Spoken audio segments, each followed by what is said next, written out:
अस्सलाम वालेकुम दोस्तों, कैसे हैं आप लोग। जैसा कि आप लोग को मालूम है कि टीजीटी पीजीटी की एग्ज़ाम डेट आ चुकी है, तो आज हम इसके सिलेबस के बारे में बात करेंगे। उत्तर प्रदेश माध्यमिक शिक्षा सेवा चयन बोर्ड का जो उर्दू का पीजीटी का सिलेबस है उसके बारे में बात करेंगे। पीजीटी के सिलेबस के बारे में बात नहीं करेंगे क्योंकि इसमें पीजीटी की उर्दू की कोई भी सीट नहीं थी, एक भी सीट उर्दू की पीजीटी में नहीं थी, तो उसको तैयारी को कोई मतलब ही नहीं बनता। जब हमने फॉर्म ही नहीं डाला तो उसका क्या बात करेंगे। हम लोग बात करेंगे आज टीजीटी के सिलेबस के बारे में। तो देख लेते हैं क्या क्या है। सबसे पहले उर्दू ज़बान की मुख्तसर तारीख़, इसकी कब पैदाइश है और इसकी तरक्की कैसे हुई इसके बारे में। दिल्ली और लखनऊ के दबिस्तान यानी दबिस्तान लखनऊ और दबिस्तान दिल्ली। उर्दू शायरी का इर्तिक़ा, कैसे कैसे उसका इर्तिक़ा हुआ उर्दू शायरी का, इसके बारे में। उर्दू में के असनाफ़ नज़्म व नस्र, मतलब नज़्म के बारे में भी और नस्र के बारे में भी, दोनों के बारे में पढ़ेंगे। नावल, दास्तान, अफ़साना, ड्रामा, गज़ल, क़सीदा, मसनवी, नज़्म, मरसिया, सब के बारे में हम लोग पढ़ेंगे। इसके अलावा तरक्की पसंद तहरीक, इब्तिदा और इर्तिक़ा, हिंदी की वजह से कुछ गलतियां हैं इसमें। मशहूर किताबें बाग़ो बहार, मीर अमन के बाग़ो बहार बहुत मशहूर किताब है। फ़साने अजायब और फ़साने आज़ाद रतन अशार की है, फ़साने आज़ाद और फ़साने अजाब रजब अली बेग सुरूर की।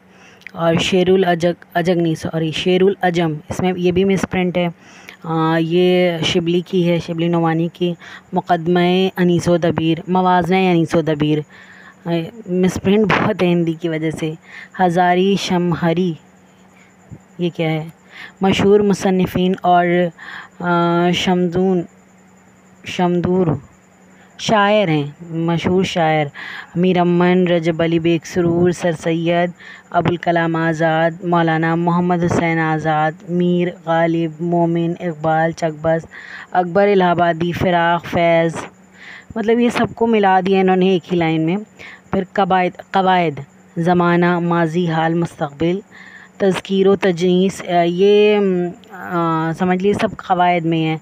तज़कीर व तानीस, जमा वाहिद, तशबीह, इस्तिआरा, तजनीस, इस्म, सिफ़त, ज़मीर, फ़ेल, हुस्न तालील, तज़ाद, लफ़्ज़ व नश्र, मुहावरे और कहावतें। जदीद दौर के मशहूर शायर और अदीब और अख़रात, रिसाले, अफ़साना निगार, नावल निगार, मतलब ऐसा क्लियर करके आपको सिलेबस नहीं दे रहे हैं कि क्या क्या एग्जैक्टली पढ़ना है। इन्होंने अब दौरे जदीद तक के दे दिए हैं मशहूर शायर और अदीब, तो इसमें बहुत से आ सकते हैं। और भी जैसे मुख्तसर तारीख़ है उर्दू ज़बान की, इसमें भी काफ़ी कुछ पढ़ना पड़ेगा। तो दिखने में सिलेबस जितना छोटा लग रहा है उतना है नहीं।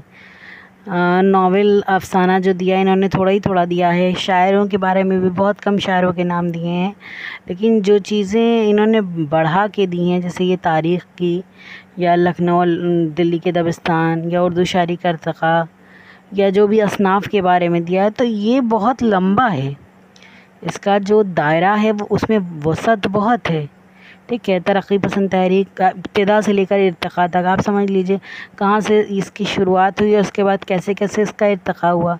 तो काफ़ी कुछ आ रहा है, ऐसा नहीं कि सिर्फ छोटा सा सिलेबस दिख रहा है तो छोटा ही सा है। इसके अलावा जब कवायद आ रही है तो कवायद में भी समझ लीजिए इन्होंने काफ़ी कुछ ले लिया, माजी, हाल, मुस्तक़बिल।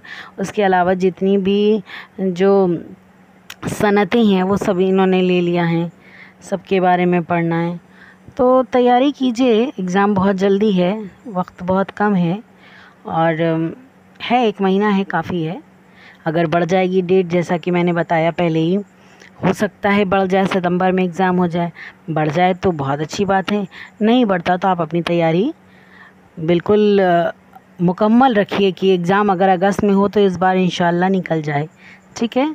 तो तब तक के लिए खुदा हाफ़िज़। मेरे चैनल को सब्सक्राइब कर दें और वीडियो को लाइक करें, शेयर करें। खुदा हाफ़िज़।